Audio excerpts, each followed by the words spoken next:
નમસ્કાર, આપ જોઈ રહ્યા છો સ્પાર્ક ટુડે ન્યૂઝ। પાદરાના ઝંડા બજારમાં ધ્વજારોહણ કરવામાં આવ્યું। પરંપરાગત ગુડી પડવાના દિવસે ધ્વજા બદલવામાં આવતી હોય છે। જો કે આ સ્થળેથી જ પાદરાની સ્થાપના થઈ હતી। વિશ્વ હિન્દુ પરિષદ દ્વારા પાદરાના ઝંડા બજાર ખાતે પરંપરાગત ધ્વજારોહણ કરવામાં આવ્યું। પાદરા નગરનું ઉદ્ભવ સ્થાન ઝંડા બજાર। પાદરા નગરની સ્થાપના આ સ્થળેથી થઈ હતી। વર્ષો અગાઉ દલા પાદરિયા નામના વ્યક્તિ દ્વારા આ સ્થળે ધજા ફરકાવવામાં આવી હતી અને પાદરા નગર સ્થપાયું હતું। ત્યારબાદ પરંપરાગત રીતે વર્ષોથી ચૈત્ર સુદ પડવા એટલે કે ગુડી પડવાના શુભ દિને ઝંડા બજારમાં આવેલ સ્તંભ પર ધજા બદલવામાં આવે છે। ધ્વજારોહણ વિશ્વ હિન્દુ પરિષદ અને બજરંગ દળના કાર્યકરો દ્વારા કરાય છે। અહીં વિજય મુહૂર્તમાં ધ્વજારોહણ કરાયું તેમજ ધજાની પૂજા અર્ચના કરવામાં આવી।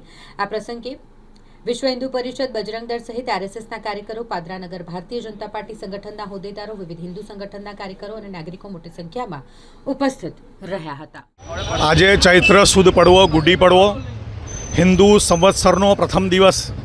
એ નિમિત્તે આજથી 42 વર્ષ પહેલાં વિશ્વ હિન્દુ પરિષદ બજરંગ દળ આ જ સ્થાન ઉપર પ્રતિવર્ષ ધ્વજ ચઢાવવો અને એના દ્વારા આ પાદરા નગરની જે સ્થાપના થઈ હતી 500-700 વર્ષ પહેલાં દલા પાદરિયાના દ્વારા, તો એ પરંપરાને વિશ્વ હિન્દુ પરિષદ છેલ્લા 43 વર્ષથી એને જીવંત રાખે છે અને દર વર્ષે ચૈત્ર સુદ પડવાના દિવસે એટલે કે હિન્દુ સંવત્સરના દિવસે આ નવી પુનઃ ધજા બદલવાનો કાર્યક્રમ આજે શુભ મુહૂર્ત, વિજય મુહૂર્તની અંદર આજે સહુ હિન્દુત્વ પ્રેમી કાર્યકર્તાઓ, વિશ્વ હિન્દુ બજરંગ દળ, ભારતીય જનતા પાર્ટી સહિત અનેક સંગઠનોના ઉપસ્થિતિની અંદર આ કાર્યક્રમ યોજાયો હતો અને નવા વર્ષના નિમિત્તે સહુ હિન્દુ ભાઈઓનો નૂતન વર્ષાભિનંદન।